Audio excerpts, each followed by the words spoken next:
Hello. Hello. Welcome to the Inside Scoop. Hello. Welcome back. So, today we're going to touch on conspiracy theories. Yeah, and we're gonna be trying to educate both ourselves and you about checking the sources, checking the media, and not believing in everything that's out there. Yeah, as university students, you're probably very aware that you have to cite all your sources, and you should do the same with your media if you're gonna have an opinion on any conversation you have.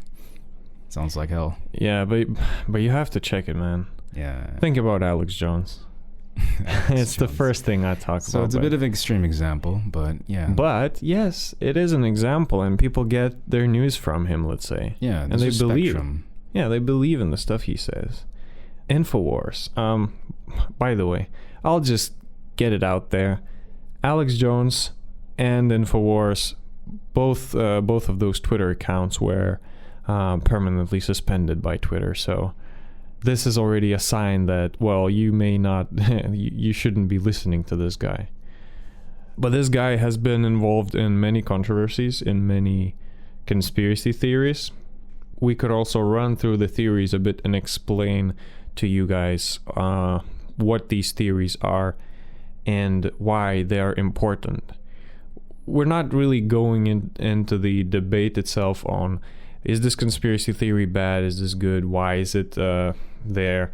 Yeah, we are actually going to be talking about why is it there and what makes a conspiracy theory. Is that correct? So how can you break a conspiracy theory? How can you break? Yeah. So this is a good way to test if this is going to stand strong, if you're going to test it, if you're going to try and believe in it, you better test these things out. Mm-hmm. We'll go over that later. Yeah. So let's just jump into the first conspiracy theory, just to warm up. The chemtrails. Chemtrails. I haven't heard about this thing. Really? Like, last year, I think, was the first time I've ever heard. This is a pretty old thing, actually. Yeah. It's a very old conspiracy. I haven't heard about this previously, but it's based on the belief that when you see a plane fly by, so there's this long-lasting condensation trails.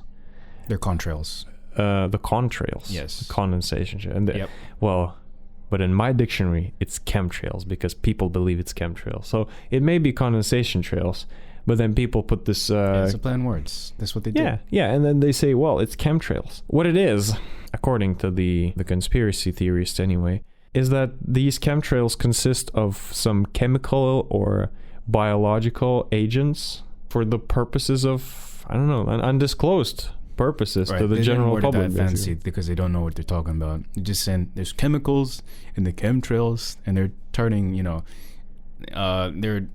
I don't know, there's all sorts of reasons. They're trying to drug the populace and like government control, mind control, whatever. That's the general situation with what's going on in their minds. So take that as you will. It's even like coming back to Alex Jones, and basically he expressed his dissatisfaction. How he didn't like how the government, and I'm quoting, is putting chemicals in the water that turn the friggin' frogs gay. Yeah. Is that valid? Is that a valid claim? That's his line of thought. So it thinks that America has a frog problem or something with frogs. Yeah. Look, I've seen a movie. Watch the show anymore. Like, it was funny at first, but I've seen a movie. What was the movie called? Lotus. The Lotus. Some sort of a movie where at the very end it just started raining frogs. It was so weird. It is some sort of a biblical verse, even. Yeah, about like the rain frogs. Of frogs. It's always been a religious thing. Yeah, so something like that. And the frogs. Maybe this is derived from this.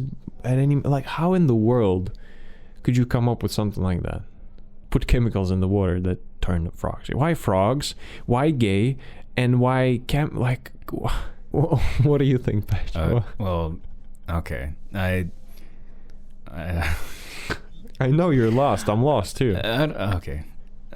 Let's not think about too much in what they're thinking, and let's think about why you shouldn't trust this then.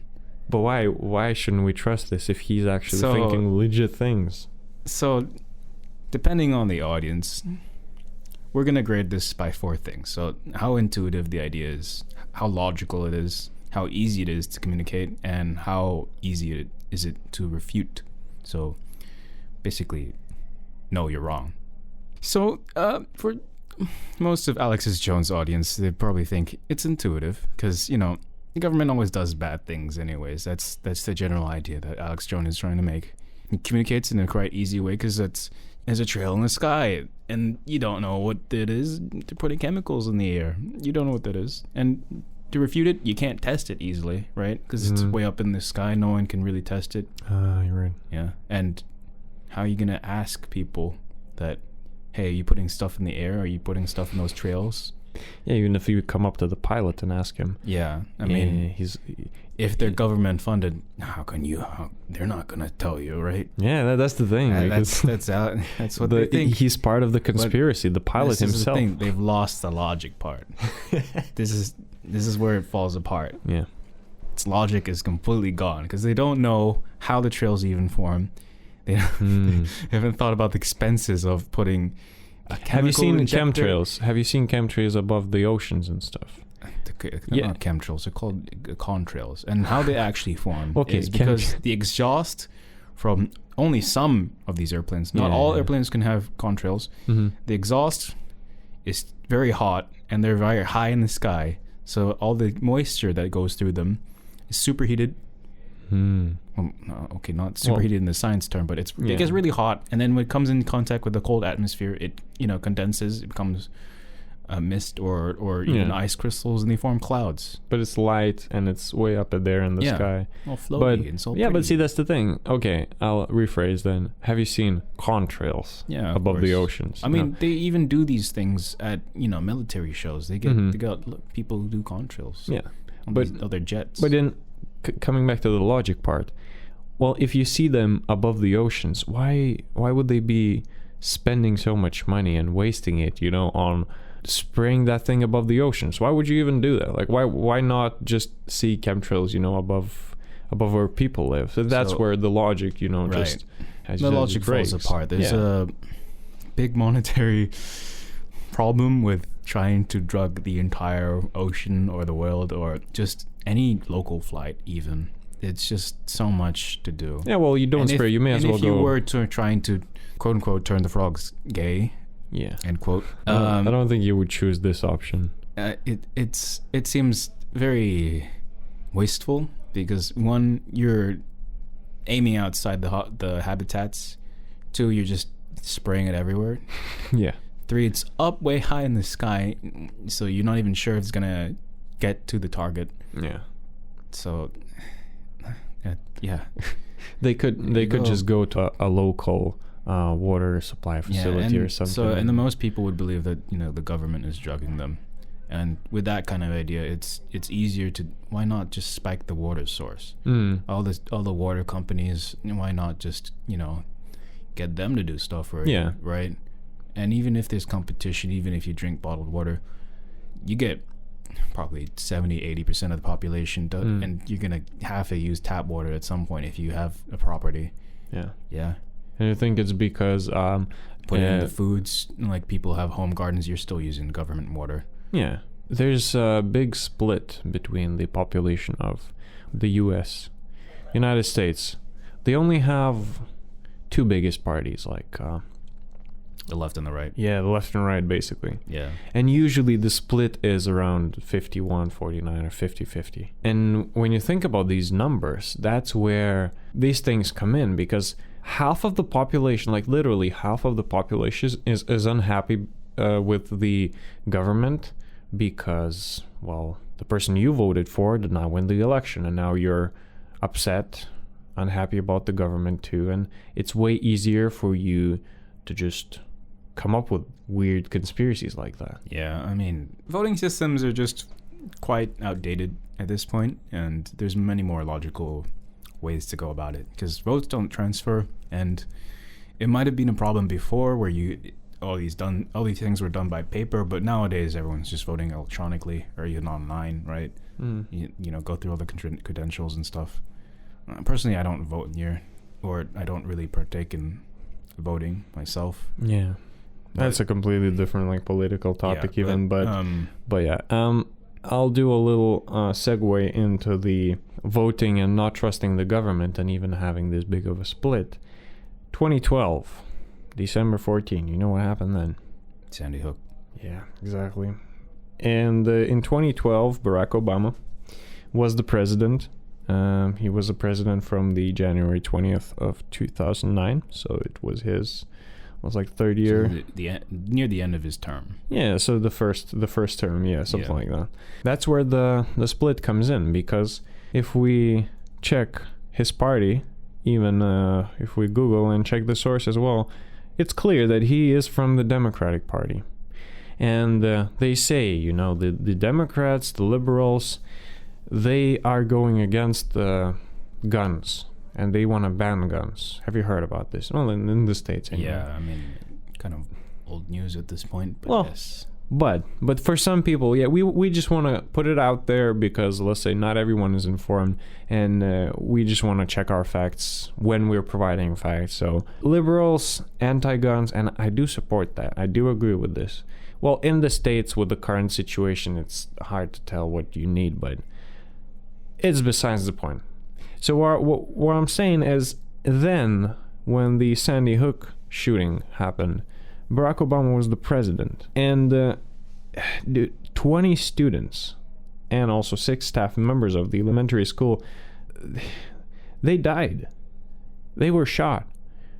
And people still say, oh, this didn't happen. This was rigged and this was orchestrated by the U.S. government because they wanted to, promote stricter gun control laws or something like that. How could you say such a thing? And this is where I think your second fourth thing on your phone, something comes in where, well, it just doesn't work with the logics anymore. But at the same time, this confirmation bias, because everything just comes together. The government, they don't support guns. Then this shooting, and then you see something on TV, and you also see some sort of a biased news source, which, let's say, a rightist news source, because, well, let's admit, most of the news sources, if not all, are owned by a certain ideology, certain people who propose something, and your confirmation bias just starts feeding this, and you start believing it. You're like, well, Sandy Hook may have not existed, and you become even more furious because, so now this is more personal. Now they're trying to take my guns away, even though this is completely it doesn't make any sort of sense. Your train of thought just starts going from, this is the president, he wants to take guns out of us, so that's why he rigged this. Yeah, it's near elementary. He doesn't have exactly. Much power left. And he wants to do something. Why would he go into elementary school and kill 20 children? I don't agree with this. So I don't. The idea was that they paid actors to do it. The whole situation was very littered with vehicles the entire time as well. All the if you looked at the scene, it was very congested. Yeah.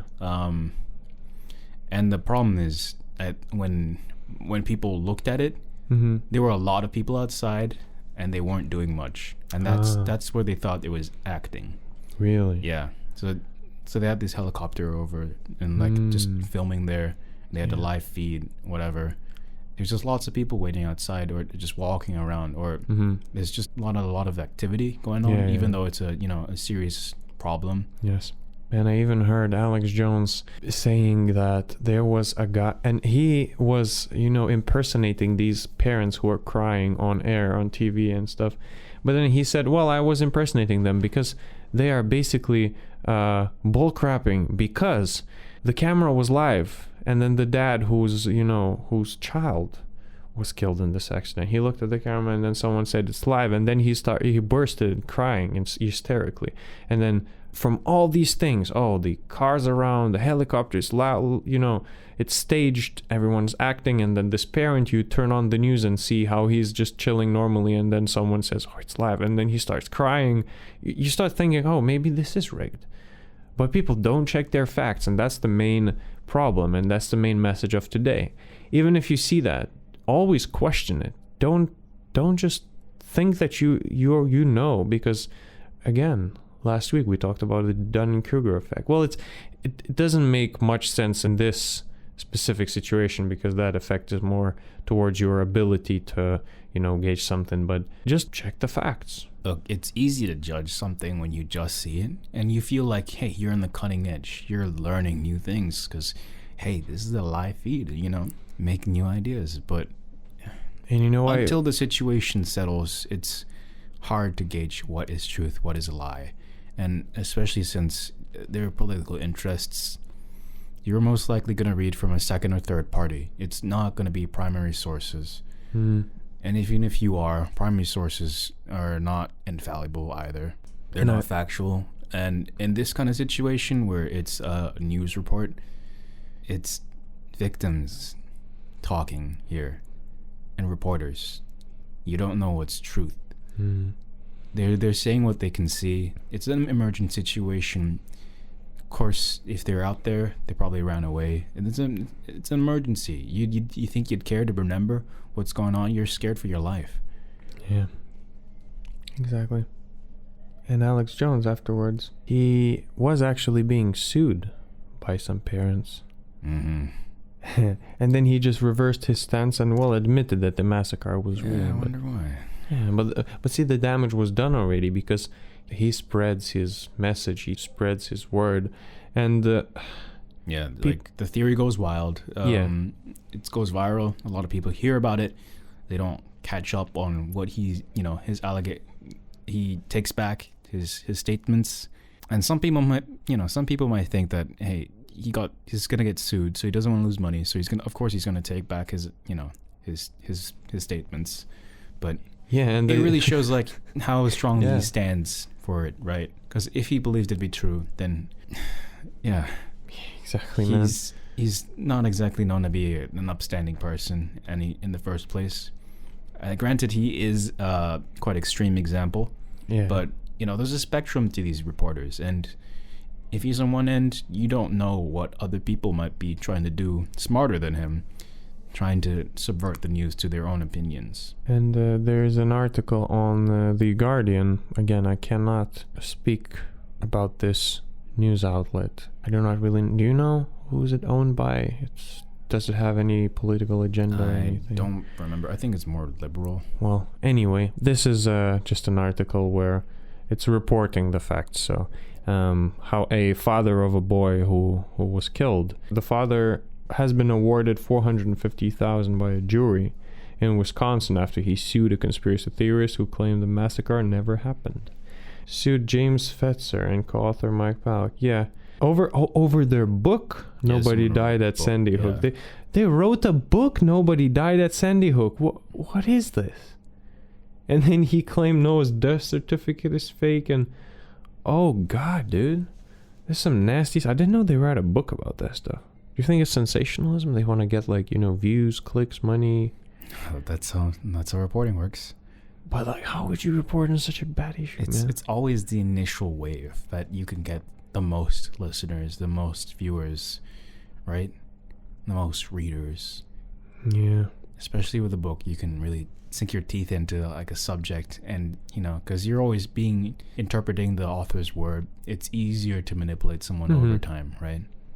Yeah, and if you sell your book and someone buys the book, he'll keep it on the shelf or something. They're already partial towards it because if they're buying that kind of thing. Yeah, but at the same time, it's harder to take it down. You know how they go on YouTube, take down YouTube videos. It's a physical thing. Yeah, exactly. You have it on your shelf. You read it today. You may forget that it's there. 20 years pass by. Your children find it in the attic, saying, "Oh, Dad, what is this?" And that's a book. Yeah. Okay. That's crazy, actually. Anyway, that's Sandy Hook. For some people, it might seem intuitive, but it's not easy to communicate. There's so many big factors in play, so many official sources already saying that, hey, this isn't happening. This is no, the shooting did happen. Why, there's people who died, people who cried, there's people who sue, right? And it's such a you nasty can see it's thing, easy to refute. It's a nasty thing to just go out there and claim otherwise. I mean, especially the situation did seem fishy, but you can't just say that it didn't happen, right? Yeah. Because you're not a government official, or if you are, then if you looked into it, were you there? I'm not an expert. A theory is a theory, and if you're gonna listen to theorists, then take it with a grain Man, what of about salt. the moon landing? Oh, the moon landing stuff, right? Yeah. So Heard that people say that people it's don't fake. believe that the people landed on the moon. It's because NASA did actually send out some fake media, right? They mixed up their photos with and their videos with some fake stuff because it's hard to film stuff up there.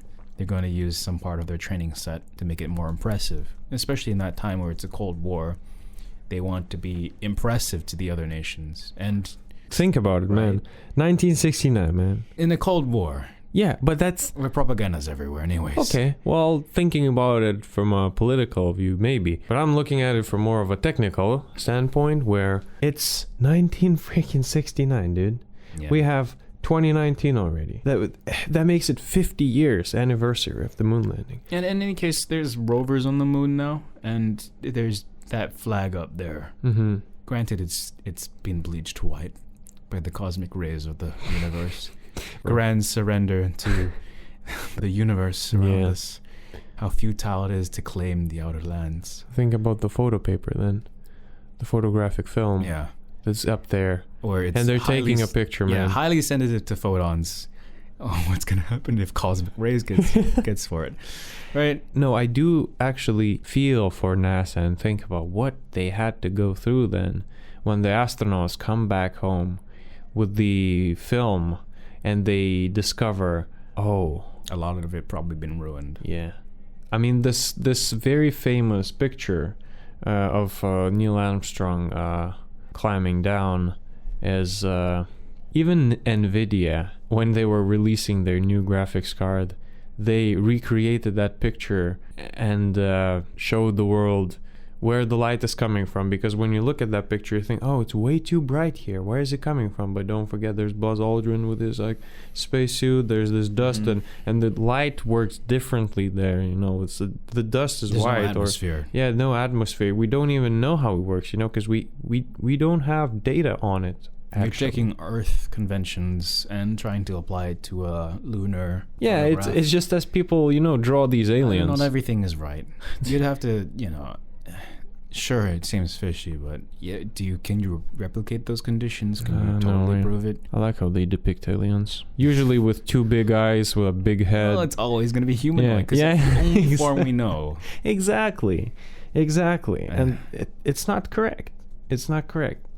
And so the moon landing. So destined from Smarter Every Day, this person was allowed into the facility where they keep the moon rocks. And he filmed the whole video of like 15 minutes of how they handled the rocks. He took interviews from and explained how even 50 years ago, how much of a complicated procedure that was. Because, well, there's no atmosphere. What happens if you pack the rocks, go back down? What happens to them? They had to specifically pack them outside in the vacuum in the specific bags and like put them in boxes, seal them. When they go back to Earth, they have these big, almost like incubator type of stuff, and they have to have positive pressure or whatever I'm not going to talk about it as if I know that. I just saw the video, but they put a couple of layers of gloves on. They have to open the box, and they even provide these moon rock samples to universities. Every single moon rock sample is labeled. It has its own. So, you know, if you even cut one rock into 200 pieces, every piece will have pictures. Everything is documented. So there's a lot of moon rock. Yeah, because it turns out it's rock. Right? It's not that dangerous. I mean, Yeah. It's sure there's moon dust, which is small enough to hurt you, but Yeah, but it's more about you have to keep them in the same condition if you want to examine it and explore what it's made of and stuff. So there are people who've been working there for more than 20 years, 30. It was like even people who were there when the rock touched the ground and they took it into the facility. I don't think they would be staging this, and I don't know. I'll put my opinion out there. I think we were on the moon. There's so little to gain from faking it this entire way, right? They're supposed to show technological superiority, and if they're gonna fake it anyone knows, if you're gonna fake it as a nation, you're gonna fall down eventually. Yeah. If you're trying to fake technology, like we've seen it recently with like North Korea, right? With some guy trying to make a rebreather, like, I've invented water breathing, and there's so much press on it, right? And there's so much press, but what? Give it a few months, Yeah. nothing, and then they say, oh, sorry, nothing, What about and they kill the guy. Patch? Theranos. Huh? Theranos. Oh, Do you know about that thing? what? Theranos. Have you heard about it? No. Oh my god, dude, that's such a big thing. Theranos has now documentaries, books, movies. Well, it was a company. What is this, a sponsor? Elizabeth Holmes. Have you heard of her? No. In the States, California, people actually during Halloween, so many people this year dressed up as Elizabeth Holmes that the stores ran out of turtlenecks. Okay. It's even funny. So she's so big. Well, she faked something like a blood test. Basically, they claimed that they have breakthrough technology. Yeah. And they devised blood tests that only needs very small amounts of blood. Mm-hmm. And they claim to be doing some insane blood testings, Right. and discovering cancer, like something that does not exist yet. Of course. And even the tests that were done, Yes. well, they had people coming in, and they were giving blood, and then they would take that blood into like a dark room or something. They would perform all the tests, even though they're faking like, our machine only needs like, and then we're gonna do all the tests, and Oh, wow. but they were actually faking the blood test because they were doing the proper test somewhere else, and then just coming back after like 20 minutes What saying, a shock. our machine, look at that, it can. Oh man, they've raised millions, dude. Amazing. And honestly, it's crazy, dude. Yeah. You not heard about this thing? No, but I haven't heard of it. It sounds just so stupid. It's stupid. She's worth $4.5 billion. You know what that means? She's a billionaire. Yes, she's a billion. And then she's facing, dude. Oh my God, this is stupid. Like, You can't fake technology. no, but honestly, this is a crime. This was like a crime. I don't remember what we talked before this. What, North Korea? Yeah, some guy inventing a rebreather or something. Yeah, it's like some university student in North Korea, like not even 20, I believe. Yeah, I mean, it's North Korea. They just want press, right? They Yeah. just want to, show their technology superior. Of course, they don't have it yet. That's right. I believe in our North Korean overlords. This is, yeah, man. Whoa, yeah, and then Theranos. I can't give you like a really quick rundown because it's a big story, but basically that's what it is. And they raised a lot of money. It was $4.5 billion. Yeah. This is just like the Silicon Valley. She's big. It's intuitive because, a lot of people don't understand, or a lot of people, it sounds in the right direction. So it seems logical. People don't really pry into that kind of stuff. It's communicable because probably she gets a lot of press about it. How do you refute it? Because with this kind of research, it's supposed to be private, and you can't look into its secrets until the research is done. Yeah, and no one could confirm if they have the technology or not because it's a private company. Yeah. Actually, she became the first world's youngest female billionaire at like 19. Man, this is a thing. Yeah. She was always styling herself as Steve Jobs, wearing a turtleneck, always speaking in a lower tone, which would sound weird. When you hear her actual tone, it's just a normal woman's voice. But all the interviews and everything, she would speak in such a low voice that, like, dude, wow, like, honestly. If you're in that deep, you're in over your head, you gotta live the part. And you're gonna start living it. Yeah, but it's such a, It's such get a messed lie. up if you're gonna lie that hard. I don't know You can't escape it once you're in that deep. Yeah. Dude, I have no idea if they actually people believed in it. It was a fraud. Yeah, it was a fraud, but I've no 9 billion. Yeah. Estimated 9 billion value. Oh my god. Anyways. Yeah. They claim to have invented some sort, but that's a lie. You know, it's lies. Lies never last long. Again, this stuff you can't check the source, and take it with a grain of salt. Sure, it sounds like we're trying to teach you to be skeptics, but honestly, it's easier to be a skeptic.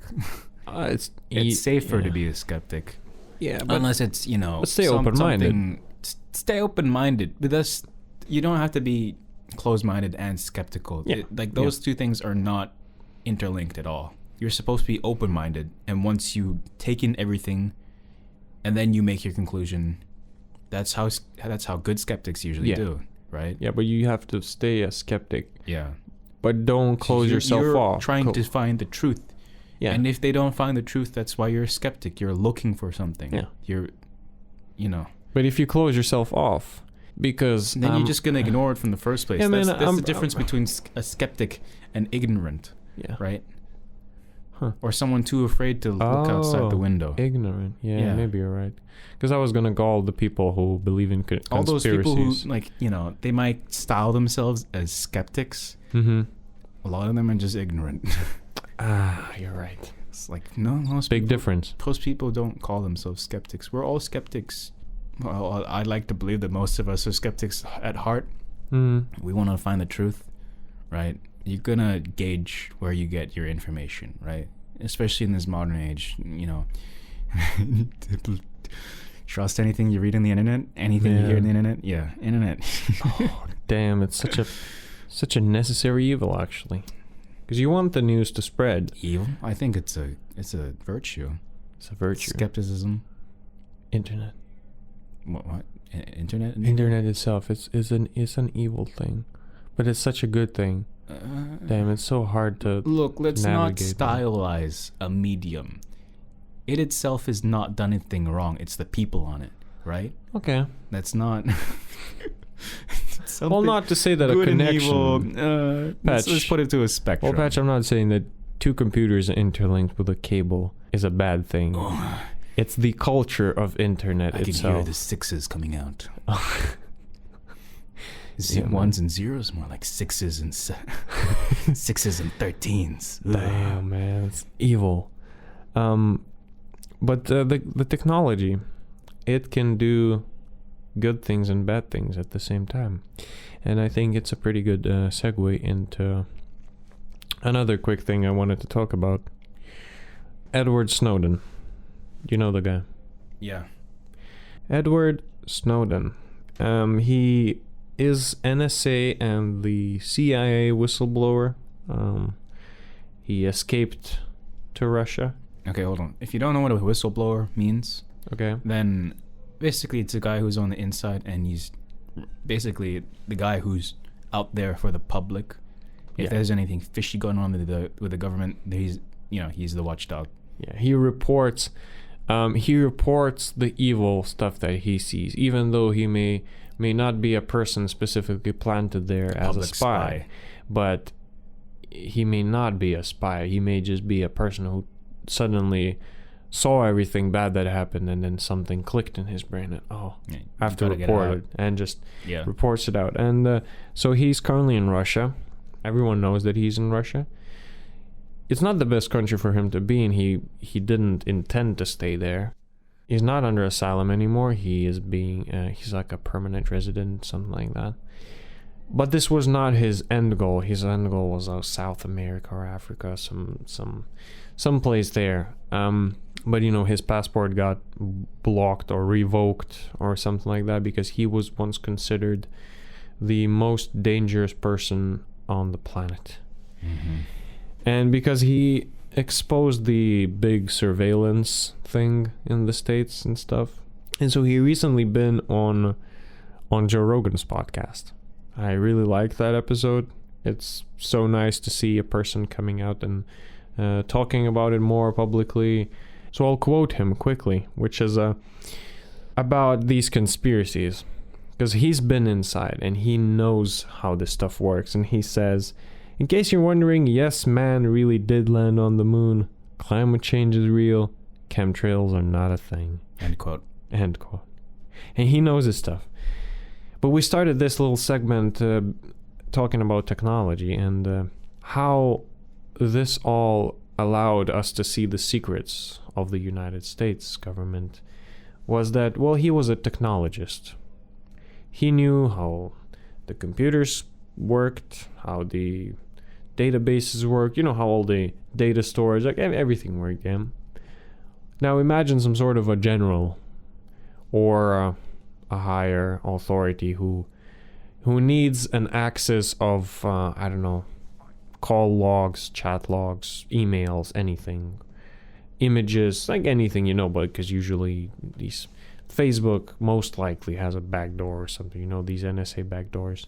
And well, if you need that, well, and you're whatever they call these generals, like a army personnel, you don't know how computers work. You just come up to some sort of a little technologist, little guy with glasses and computer, and ask him, could you pull me up July 7th, this and this, 2 p.m., 4 p.m. chat log between this person and this person. And well, he can do that. But in order for him to do that, you have to grant him the access to do that. And so the person for that was Edward Snowden. He worked both in NSA and CIA, and if you want to learn more about him, he has a book that he wrote. He's been on the podcast, and he explained himself and his whole story of how he got in there and how everything came to be. And basically, he was a technologist, and he knew the technology around everything. He could Google everything. He could, he could literally Google. He'd search anything. Google. Yeah. It's the term. Yeah. Yeah. He could search through the NSA's archives and see everything. So that's when he exposed this. He also said that man landed on the moon. He didn't see any chemtrails. He didn't see any aliens. Even if the government was hiding aliens, why would they be hiding aliens? I want to believe. Yeah, want to believe. Do you have anything to say on this topic? I mean, he's a whistleblower. He's doing what's right for what he believes in. Open sourcing the knowledge. Yeah, I mean, if people didn't have these kind of people, then it's dangerous. And you'd hope that there's more people like this out there. Yeah. Knowledge is power, but people who have knowledge should know how to use the knowledge and the power. And people who do not have it but seek it, they should always learn to check the sources and to be a skeptic of that, and always check the sources. Such powerful quotes. Powerful quotes. And the most powerful quote, which we're going to try and end today with, is it's again coming from Edward Snowden, who sort of explains why conspiracy theories exist and human curiosity. Why? Yeah.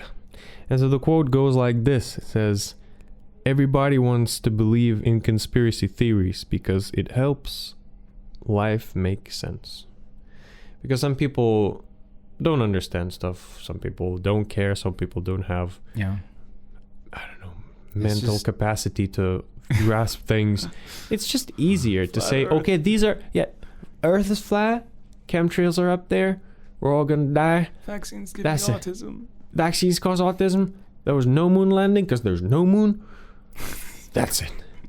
And they believe in it. There's no moon. There's no moon. Is there actually conspiracy like that? There's no moon. I don't know if Earth is flat. Where cheese? Where is moon? Moon rocks aren't real. Moon cheese is real. Oh man, no, that's the real. You seen the holes in the moon? If you look at the moon, you see the craters and everything. It looks like cheese. Also like space mice. Taking chunks out of it. It's not like meteors or anything. No. Man, aliens are out there and they're eating the moon. Eating all of it. Just like us. Out there on the dark side. Batch is just like us. Trying to kill our own planet. Digging everything. That's depressing. Yeah. Well, it was good chat. Yeah. I hope you guys learned something. Check the facts. Even listening to us, we do admit it. Take everything with a grain of salt. All right. So we're putting stuff out there. The reason we're not directly trying to give out all the sources that because maybe we're not all right. Yeah. I'd advise you to Google anything, any subject we're talking about, and that's generally how we talk about things, right? Yeah, but Google also it. check the sources. Yeah. Wikipedia is usually not the best source. Well, it gives you a TLDR. Check the sources, and There's sources on Wikipedia, so Wikipedia is a good place for sources. do the research. And We don't mean that you should delve into every freaking research paper, but check where you're getting your stuff. If it's reputable, then most of the time it's pretty good. yeah. And with that, we're gonna end today. Thank you, Patch. Hey, thank you. Check your sources. Yep.